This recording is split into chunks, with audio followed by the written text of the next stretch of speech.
Dear future husband, so here I am, vlogging, sending you this love letter straight from my car. Now when we meet, you'll probably know this story, but I've always had a very, very difficult issue with driving. I'm getting all whoa. You know, I've always had an issue with driving, simply because the day I went for my first driving lesson, again, first thing, let's rewind a bit. A friend of mine, Darius, who I studied with, who sat next to me in class and everything like that, when he was actually going to sit for his driving test and his driving classes and everything, he actually wanted to bring me along. Me being the dungu that I was, I said, no, I'll go after SPM and after my exams are over and all that. My camera's falling! And all of those things. And I said, I'll do that. So, which is a big, big mistake, because when you're learning driving, it's always good to have a friend. It's always good to have someone with you, as I learned when I went on my own. So, after my exams, I went on my own. And it was okay. It was really, really boring. But I think maybe that taught me, first of all, how to be alone. How to be with myself. Just be okay with myself. Just spend time with myself and that sort of jazz. So, I go for the class, do the test, whatever not, everything's fine, and then I'm gonna start learning. And the day of my first lesson, because this is like some academy thing, so they assign you a person and that sort of jazz. I said jazz twice already. Funny. And then, so I get assigned a person, and on the day I go, my driving instructor, who I've never met, by the way, I have no idea what he is and who he is and all that sort of jazz. Oh my god! That's like the third jazz. We should have a jazzometer, How many jazz can I possibly say in a single video? So, that person does not turn up because that person gets involved in an accident. Like, I'm sorry if the camera's kind of like going, woo. It was so difficult to find a place that I could actually make it work. It's now sitting on the steering wheel and I'm holding the steering wheel, and if anybody walks by, they're probably going to think I'm totally nuts and totally mad. So I'm trying to make it work, okay? Don't judge me! Adjusting location lookings. Do I have to move? Or does camera move? Oh, camera move. Camera can move. Nice. Okay. So, behaving like a noob right with my camera. But it's the first video I'm ever doing in the car, so it's like, so different and so new and all that. So, my driving instructor gets involved in an accident. I get this lady, I would call her a bitch, because devil spawn, all of the worst words you could possibly call someone, because that woman ruined my life. First of all, she looks at me and she goes, "Oh, tall." I think she called me Sasa, which is fit and like, kind of like big built. Sure can drive car. And I'm like, no, I have never driven a car in my life. I didn't want to learn because the cars we learn with are manual, and at home all the cars were auto, so I didn't want to get confused. I never bothered to learn. I thought, I'll just keep it off. So, and she's like, "You can drive," and I'm like, "No, I've never driven a car before. I don't even know what to do." She's like, "Okay, whatever," and then she gets me in the car, and then so we're practicing by the side of the road, whatever nonsense. Then she takes me to the side and she's like, "Okay, so this is the accelerator, so this is the brake, so this is the clutch. Okay, now switch, go." I'm like, what the fuck? So she makes me do this, and I end up driving, and I'm driving on this road, right? It's not some quiet, wonderful la-di-da road, okay? These are roads where these huge ass wood lorries and gas tankers and all of this is like industrial road, okay? Why they put a driving school there, I have no idea. I don't know if they're stupid or stupid. So I go on this road and I'm like, I'm sucking at it, and I'm like, it's terrifying and it's just really, really scary, and it's all of these things. And she goes, and every time, and because it's a clutch and a manual thing, and I've never driven before, much not less even a manual car. So I drive this manual car, and the car, if you've ever driven a manual car, maybe you'll know that the cars, if you don't, clutch and brake and all that properly, I've blanked out a lot of those memories. I'm just going to put words together and hopefully I'm making some sense. The car dies, the car, breaks, just shuts off. So, my car keeps shutting off. And you know, I've got these huge ass tankers and lorries and all of that shit behind me. And every time that happens, she'd look at me and she said, see the fella at the back, the driver at the back, he's angry with you. He's angry with you.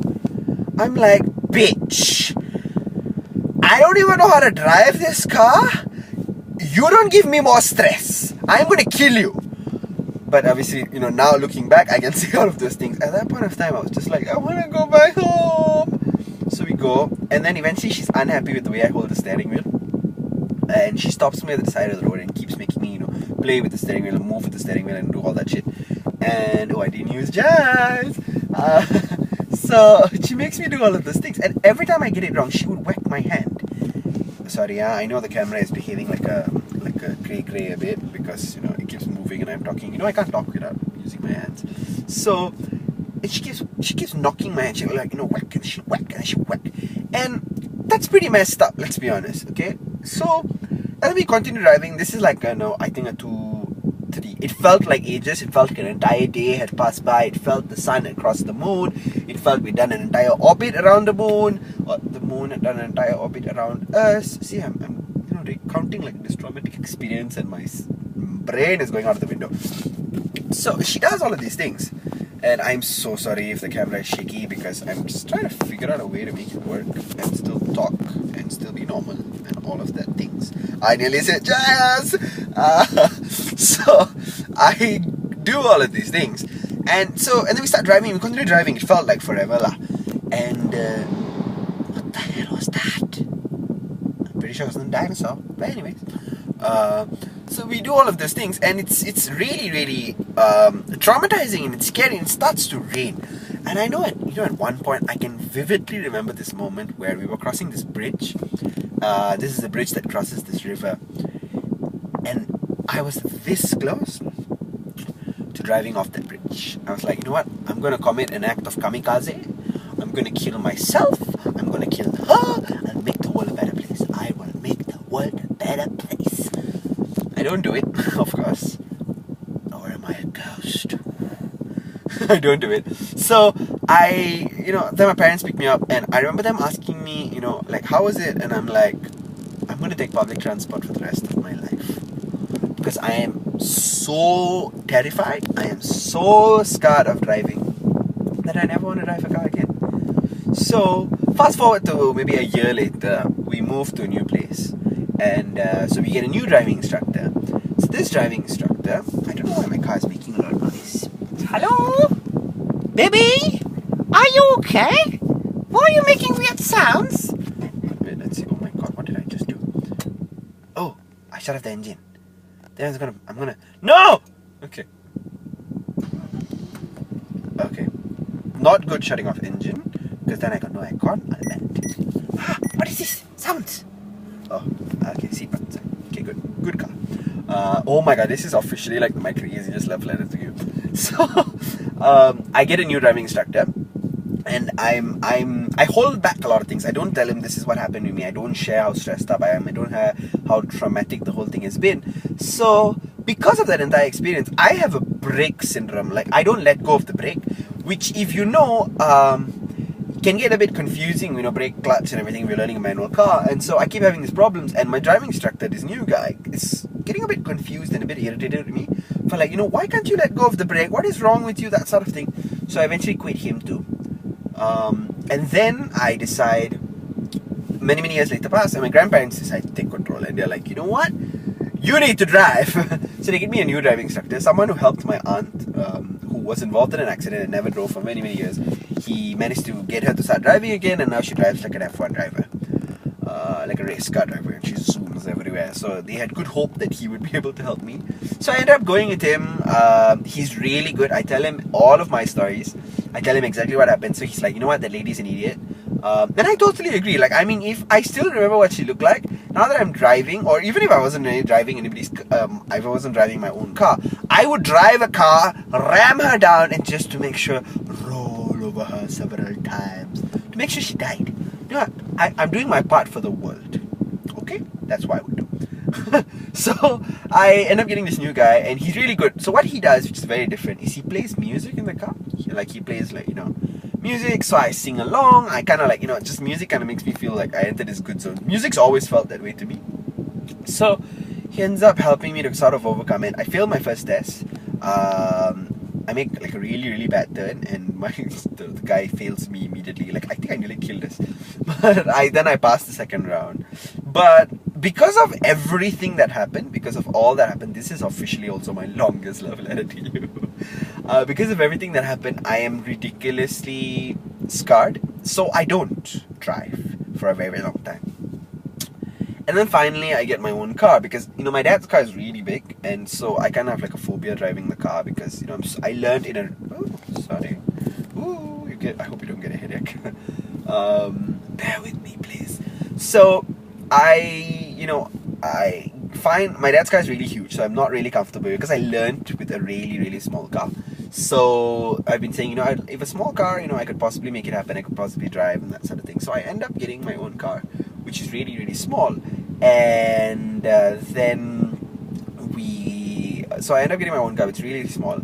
And so I start driving, it's been it's coming to about a month now. And I slowly start driving here, I start driving there, I start going everywhere and all of those things. And that's really fun. The security guard is staring at me and like, who the hell is this guy and what is he doing? You probably think I'm Skyping with someone. Let's just say I'm Skyping with someone. Skyping with the future love of my life. So I start driving a lot more. I'm a lot more confident. And today I drive to work with... I've been driving a lot, like I've been driving back, but always with people in the car. And today, for the first time ever, I would like to make this announcement. I drove back on my own.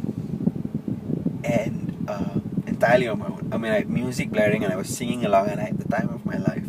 I just had a really, really good time. But I drove back on my own, and halfway during the journey, I started to get really emotional because this is huge for me. I am the guy who at 18 started to learn how to drive, and 7 years later, I'm finally at a space where I am driving on my own. Sure, I have a lot more to accomplish in terms of driving. There's places I want to go, there's, tolls and all of those things that I haven't conquered just yet. But the fact that I drove entirely on my own, I came back home, I parked, I drove out of the parking lot of the mall that I work at. I got really emotional because I got really proud of myself. With all that I've accomplished this year and all that I continue to accomplish this year, driving has always been one of those things that really, really, really terrified me. And I always deep down hoped that you would drive. So, when we got married and we had kids and everything you would drive. Like, you would drive me everywhere. I would be the passenger seat driver, I would be the navigator, I would be all of those things. But I thought I would never drive. And now, as I was driving, I suddenly thought, how cool it would be to take turns driving, to take our kids places, to take turns going on long road trips, and I would be able to drive it at anywhere in the world, and I wouldn't feel bad about myself. And in that moment, I was very proud of myself. For some people, this would seem like a really, really small thing, but you are not some people to me. You are the love of my life. And I know that deep down, when I finally get to tell you this story, you would be really proud of me. And yeah, I just wanted to share this awesome, awesome thing that happened with me with you today. And that, love you.